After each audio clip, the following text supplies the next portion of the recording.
새날이 밝아왔습니다. 오늘도 하나님의 은혜 가운데 우리 비천하고 부족한 종이 있었습니다. 하나님께서 붙잡아 주시고 인도해 주셔서 오늘도 주님을 찬양하며 하나님께서 주신 말씀 세계 만민을 위해서 유튜브를 통해 이렇게 전하니 이 귀 있는 자는 다 들으셔서 은혜 받으시고 모두 성공하시기를 이 비천한 종이 간절히 기원드립니다. 오늘도 주신 말씀을 이사야 48장 1절의 말씀부터 은혜 받겠습니다. 야곱 집이여 이스라엘의 이름으로 일컬음을 받으며 유다의 근원에서 나왔으며 거룩한 성 백성이라 칭하며 그 이름이 만군의 여호와이신 이스라엘 하나님을 의지하면서 성실치 아니하고 의로움이 없이 여호와의 이름으로 명세하며 이스라엘의 하나님을 부르는 너희는 이를 들을지어다. 아멘. 어제도 말씀을 증거하다가 시간 관계로 다 전해드리지 못해서 이어서 말씀을 드리겠습니다. 이 야곱이여라고 했는데 이 야곱은 어떤 사람이냐 하면 야곱은 아버지의 축복을 받아야겠다는 것을 알았지만은 하나님이 원하시는 방법대로 받은 재주도 없고 지식도 없었기 때문에 속여서라도 받으려고 했어요. 지금도 야곱처럼 속여서라도 복만 받으면 안 되겠나 이렇게 생각하시는 사람들이 간혹 있는데 야곱은 목적은 좋았지만은 방법이 잘못된 것 뿐입니다. 그래서 본문에서 야곱 집이여라고 불러주시면서 우리의 비천을 자각할 것을 촉구하신 거예요. 그래서 야곱이라는 이름은 몇 번이나 불렀냐면 본문에 이스라엘의 이름으로 일컬음을 받으며 라고 했거든요. 하나님께서 이스라엘이라고 불러주신 것이지 야곱이 나의 이름이 부끄러우니까 이스라엘로 바꾸어 달라고 부탁하지 않았어요. 야곱이 그냥 씨름하는 천사를 놓지 않고 있으니까 내 이름이 뭐냐고 했을 때 야곱이 제 이름은 야곱입니다 이렇게 말했을 때 다시는 너를 야곱이라 부르지 않고 이스라엘이라 부르라고 하나님이 이스라엘이라고 불러주시니까 멋있는 거지요. 자기 스스로 나는 하나님의 왕자라고 떠들어봤자 그렇게 될 수도 없어요.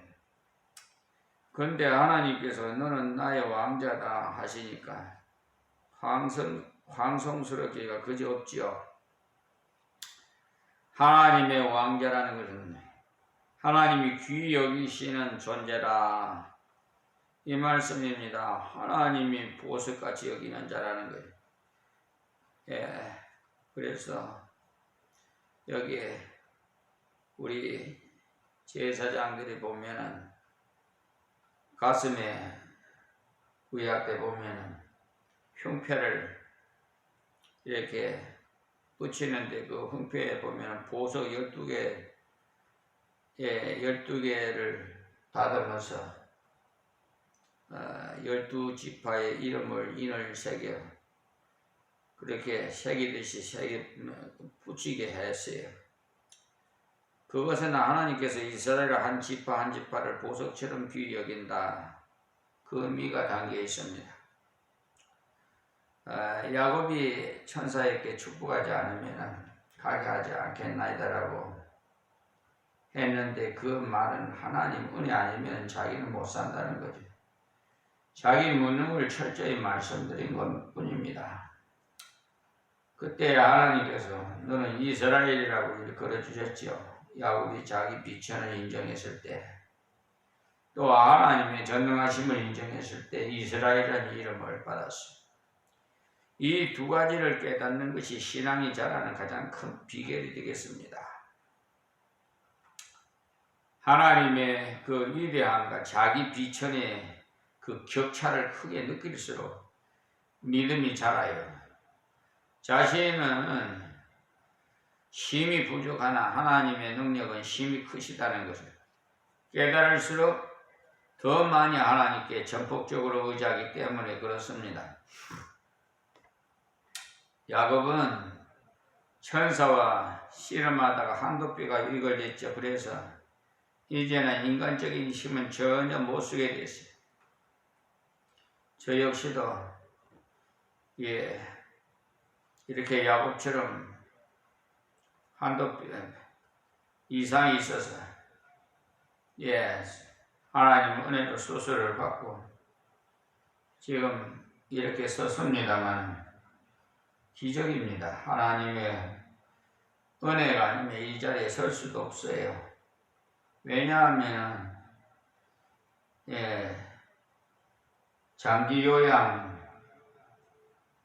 4등급으로 완전히 대소변을 그냥 걷지도 못하고 일어나지도 이렇게 자리에서 한 걸음도 뛸 수도 없고 그래서 막 기어다니고 그랬기 때문에 그래서 이제는 인간적인 힘을 전혀 이렇게 쓰지를 못하고 있어요. 이 힘 못 쓰는 인간이나 예수를 이기게 하신 하나님, 믿는 믿음이 큰 믿음이죠. 내가 많은 것을 갖추었기 때문에 나를 써주신다면 별거 아니에요. 세상에서는 공부 잘하고 인물 잘난 인재를 뽑아서 씁니다만 하나님은 전능하심으로 갖추지 못한 자도 뽑아 유능하게 쓰십니다.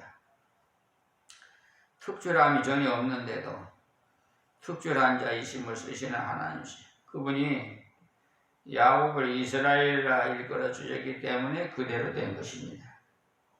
다음 유다의 근원에 나왔으며라고 하는 말씀은 유다의 근원은 바로 예수 그리스도를 말하는 것 아닙니까? 육신으로는 유다의 자손으로 예수 그리스도가 오셨지 않습니까? 그러니까 이스라엘 사람이라고 다 구원받은 것이 아니고 예수님과 관계된 자라야 구원을 받아요. 하나님께서 당신의 아들 예수 그리스도를 땅 위에 보내서 구원해 주신 존재인 성도는 귀중한 대가를 지불하고 구원해 주신 존재라는 거예요. 어제도 이렇게 한번 특별히 말씀을 드렸습니다만 교인이라고 부르는 것과 성도라고 부르는 것은 차원이 좀 달라요. 교인은 바로 교회, 그러니까 교회에 한 소속되어 있는 사람이라는 거죠. 성도라는 것은 하나님의 자녀, 왕자라고 해요. 공주라는 거죠. 그런 인정을 하나님께서 불러주시는 이름이 이스라엘 아닙니까? 왕자라는 거죠. 그러니까 여러분 다 성도라는 좀 이름으로 자부심을 가지고 하나님의 아들, 딸답게 처신을 해야 돼요. 그냥 처신은 엉망인데 성도라고 부를 수가 없잖아요. 하나님 자녀답게 살아야 성도라고 이름을 받아도 그 가치가 있지 않겠어요?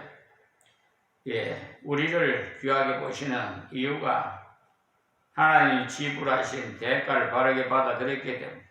그러니까 유다의 근원에 나왔음이라는 말씀은 대속의 은총 속에 있는 자라는 의미가 되겠어요. 그러한 자는 절대로 잃어버리시지 않는 존재입니다. 그 다음에 거룩한 성 백성이라고 칭했는데 문자적으로는 예루살렘에 사는 백성이라는 뜻이 되겠습니다. 그 뜻으로 새겨보면은 하나님께서 지켜주시는 그런 백성이라 이 말씀입니다. 그러니까 성은 지키는 역할을 하지요. 그런데 하나님께서 거룩하게 지켜주시는 백성이라는 것, 이런 사실을 깊이 생각할수록 우리 성도는 안식을 누릴 수가 있어요. 예수님께서도 집에 들어갈 때 이 집에 평안이 있을지어다. 우리도 예수님 본을 받아서요. 저 역시도 어느 집에 가든지 이 집에 평안이 있을지어다. 이렇게 축복 기도부터 합니다. 신앙생활에 있어서 안식하는 것이 참으로 중요하기 때문에 주 날개 밑에 쉬는 것도 배워야 돼. 어떤 사람은 애를 쓰는 것만이 신앙인 줄 아는 분들이 있습니다만 우리는 성경이 교훈하는 대로 주 안에 안식하는 것을 잘 배워야 돼. 돈이 없어도 하나님께 기대고 괴로워도 기대야 안식을 찾고 행복합니다.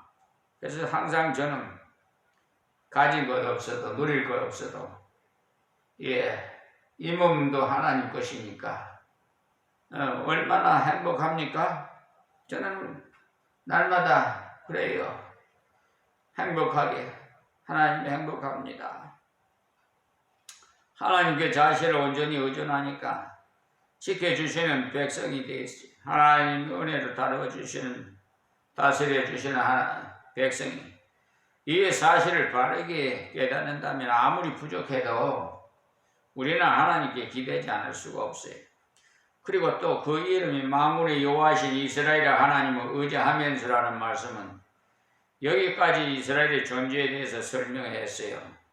이스라엘은 존재를 보면 하나님의 은혜로 하나님의 자녀된 자고 하나님이 기이 여기시는 자고 하나님께서 끝까지 건져주시는 자요. 하나님께서는 늘 지켜주시는 자요. 이쯤 깨달았다면 하나님 말씀을 순종히 해야겠구나. 결코 하나님 말씀은 저버려서는 안 되겠구나. 이렇게 생각해야겠는데 하나님을 의지한다면서 그들은 어떠하다고 했느냐 하면 성실치 아니하고 의로움이 없이 여호와의 이름으로 맹세하며 이스라엘의 하나님을 부른 너희는 이를 들을지어다 라고 말씀하셨어요. 그들이 하나님의 이름을 부르면서 성실치 않았다. 그러니까 하나님께서는 성실한 것을 그렇게도 좋아하시.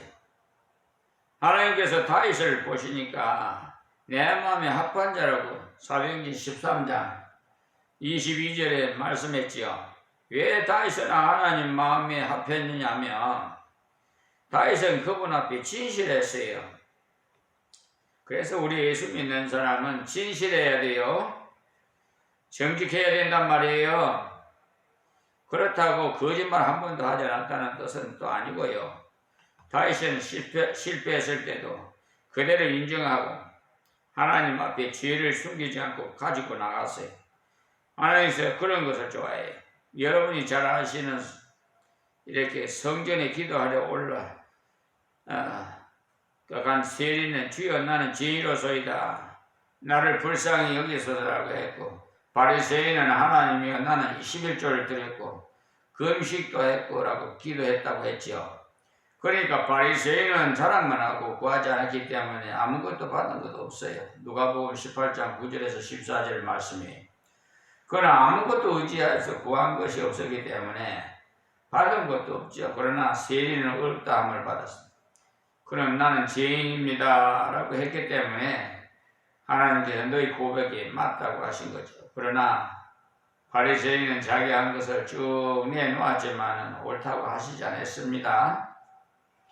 이 점 좀 유념해 주시기 바라요. 하나님께서 주신 것인데 자기가 한 것인 줄 알고 이것저것을 해놓으라고 자랑했으니까 어렵지 못한 거죠. 그러나 세리는 주여 나는 죄인으로서이다 불쌍히 여기소서라고 했을 때 하나님께서 오냐 네가 한 말이 옳다 그렇게 하신 것입니다. 세리의 고백이 바로 성실한 거예요. 그런데 왜 이들이 성실지 못했느냐 하면 하나님을 사람처럼 생각했기 때문에 그래요. 사람은요 옷만 잘 입고 가도 신사와 숙녀라고 하지요. 사람은 겉밖에 모르지만 하나님의 속을 다 아시기 때문에 없으면서 있는 척 하면 안 돼요. 오히려 손으로 형제를 해롭했을 때 하나님 제 손에 피가 묻었나이다 라고 고백하는 것이 진실이 된 태도예요. 그런 태도로 하나님 앞에 나갈 때 하나님께서 그래 내가 보았노라. 그러나 네가 진실하게 고백했으니 그 죄를 사해 주리라. 내가 새롭게 해주리라고 하시면서 자기를 그대로 내놓는 그런 성실한 자의 은혜를 주시는 겁니다. 그리고 하나님은 영이신 예배하는 자가 신령과 진정으로 예배할지니라고 하시죠.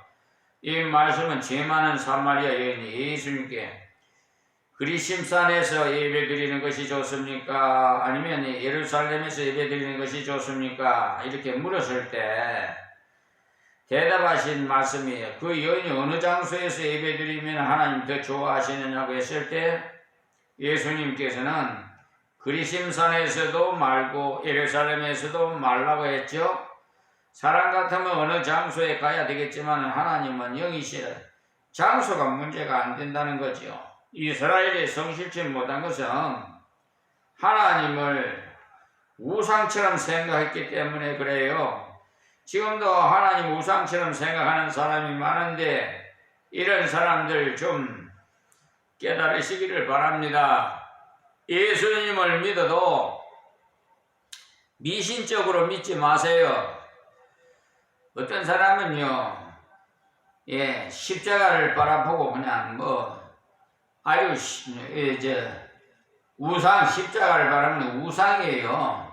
사실 교회에 십자가를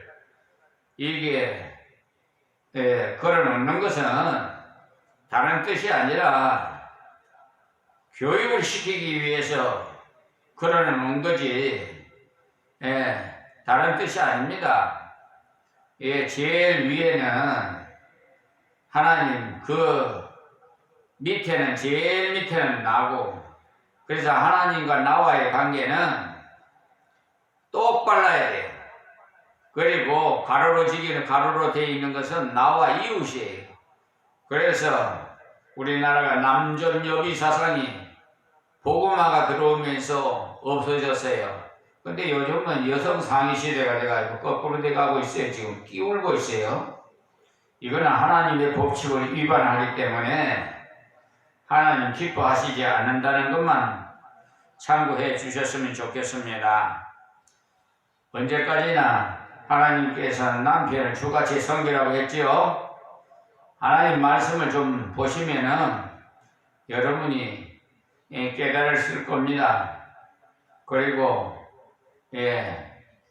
아내는 남편 이렇게 주같이 섬기고 또 복종하고 그러기 때문에 또 부인은 남편은 아내를 뼈 중에 뼈, 살 중에 살이니까 내 몸같이 사랑해야 되겠지요? 서로가 동등하게 서로 사랑하더라고 하나님께서 이렇게 이웃과의 관계를 평등하게 만드시죠. 그래서 십자가의 그 의미가 아시는 겁니다. 어떤 분들은 하늘나라를 가면서 성경책을 관에다 이어달라는 사람도 있고 하는데 그거는 아닙니다. 잘못 생각하는 거예요.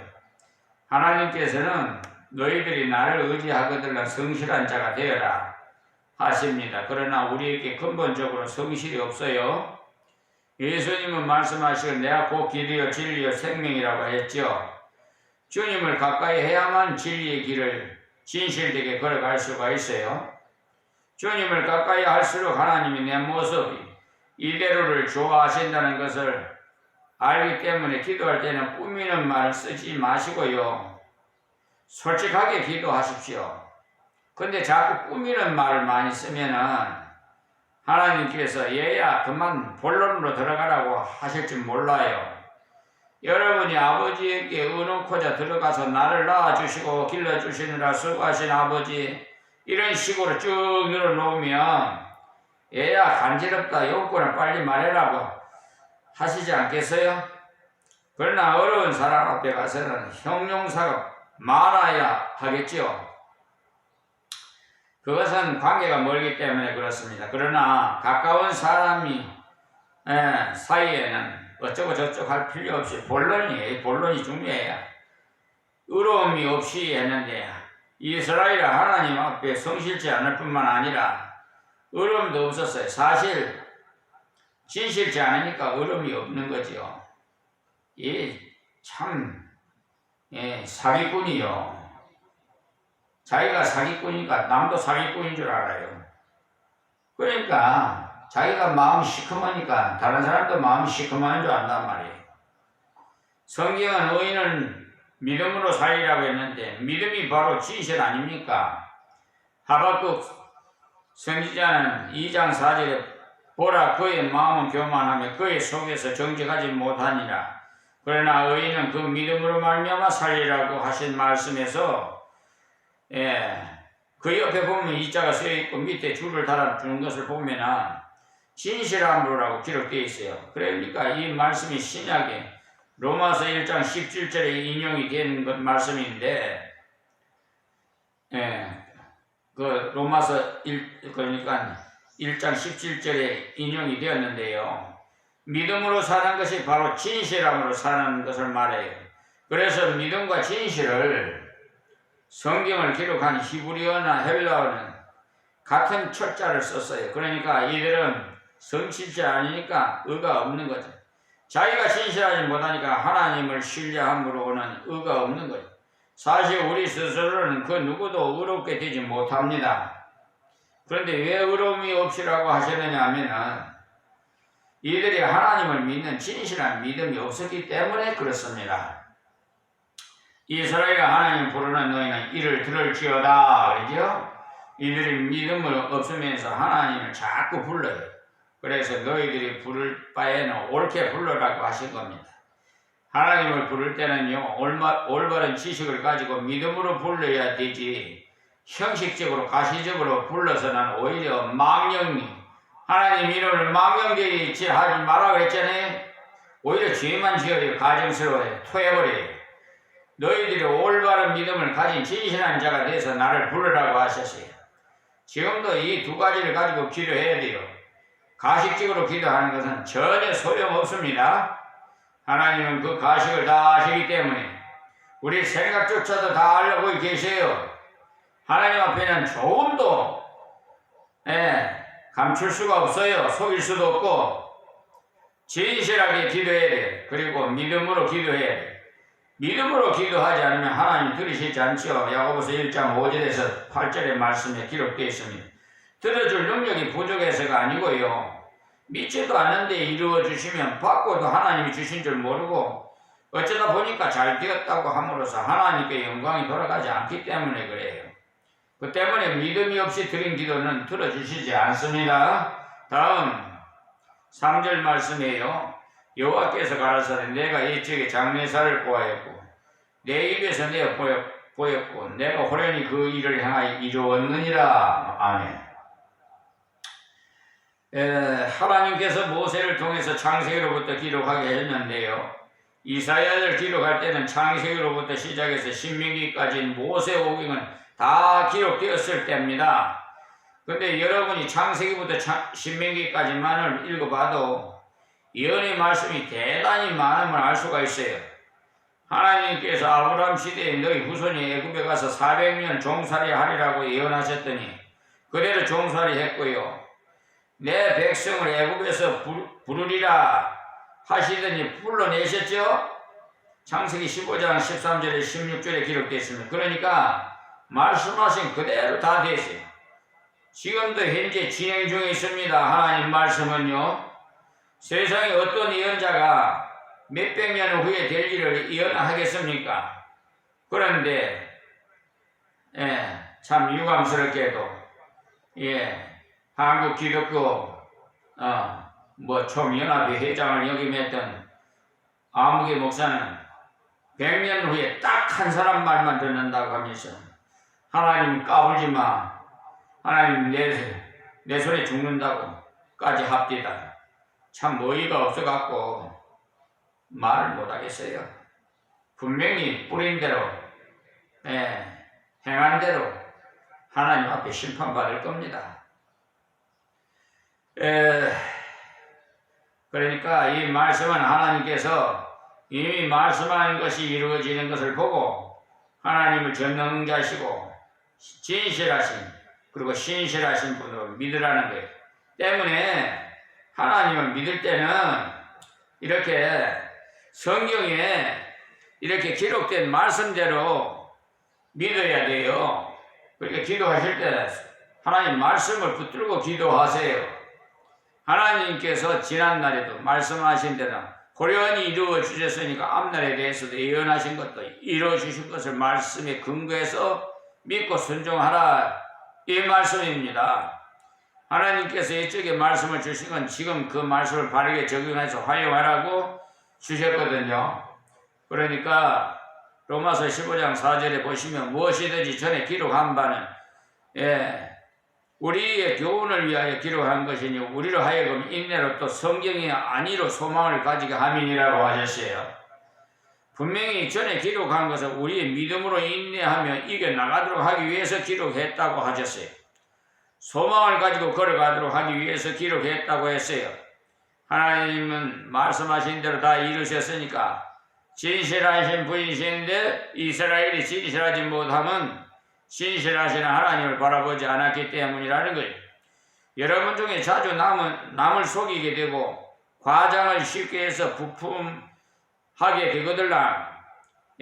진실하신 하나님 말씀을 가까이 하십시오. 말씀으로 자기를 심판해야 진실해져요. 어떤 분은요, 시기를 해가지고 유튜브 방송을 하나님께서 개설하고 직접 제작해서 날마다 하나님 말씀을 유튜브 방송을 통해서 세계 만민에게 전하게 해주셔서 말씀대로 순종하는데요. 이렇게 악한 마귀 사탄 귀신의 미혹된 자들은요, 그 유튜브 방송도 시기하더라고요. 그래서 이게 참 아직도 이런 것들이 깨닫지 못하는구나, 불 속에서 들어가야 할 사람들이 너무 많구나 를 느꼈습니다. 자, 4절 말씀이에요. 내가 알거니와 너는 완악하면 내 목에 힘줄은 무세요, 내 이만 노시라 그랬어요. 교회 중에도 이런 사람이 있습니다. 힘줄은 부들부들해야 되는데 특히 목의 힘줄은 더욱 부들부들해야 되는데 뻣뻣하다면 갈 때가 다 된 거예요. 그런데 이들의 목 힘줄은 뻣뻣하다 못해서 무쇠 같았다. 그러니까 하나님의 불방망이가 아니고서야 녹을 수가 없지요. 이들의 목을 워낙 뻣뻣해서 하나님의 말씀을 듣고도 이해하면서 순종할 줄 모르는 겁니다. 거기다가 이마는 노시라고 했는데 사람이 이마를 바라보면은요, 그 사람이 성질이 날카로울지 또 이마가 넙직한 것을 보면 도랑이 좀 있을지 대충은 짐작이 간다고들 합니다. 근데 이들의 이마는 노시라고 했으니까 너무나 뻣뻣스러웠다는 거예요. 뻔뻔스러워요. 그들은 하나님 말씀을 듣고 순종하지 않고서도 가책도 느끼지도 않고 뻔뻔스러웠다는 거예요.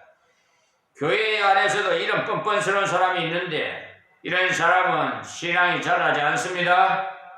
순종했다면 못했다면 부끄러워해야 하는데 오히려 당연한 것으로서 여기고 공개적으로 불순종을 자랑 삼아서 이야기하는 자들도 간혹 있어요. 마땅히 하나님 말씀을 순종하지 못했다면 하나님 말씀대로 순종 못했으니까 죄송합니다. 이런 자세가 돼서 회개해야 됩니다. 목사님이 또 내 말을 하는구나. 어디 보자. 그런 바로 뻔뻔스러운 태도인 거예요. 성경 말씀이 자기 보고 한 말로 들었다면 회개할 것이지 기분 나빠하면 어쩝니까? 그래서 어떤 분들은 어디 목사님은 어떻게 아시는지 나의 사생활을 아는지 어떻게 내 속을 뒤다보는지 콕콕 찌르는 말씀만 한다고 치는 설교라고 은혜가 안 된다고 그럽디다.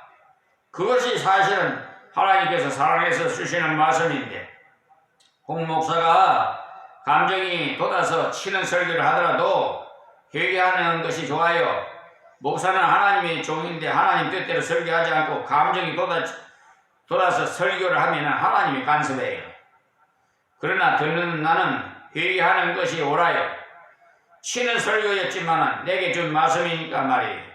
그런데 또 친다 쳐 하고 나가면 녹같은 이마를 가진 자가 되어서 하나님이 길들이시는 징계를 톡톡히 맛보게 될 겁니다. 그러니까 4절은 너희가 신앙이 장성하려면 하나님 말씀을 들을 때 순종하기를 배우고 하나님 말씀에 읽어들랑 굴복하기를 배우라는 충고의 말씀이 오늘 여기서 말씀했습니다. 하나님 고맙고 감사합니다. 주신 말씀이 귀 있는 자는 다 들어서 하나님 앞에 회개하고 올바른 신앙생활을 할 수 있도록 은혜를 베풀어 주시옵소서. 예수님의 이름으로 기도하옵나이다. 아멘.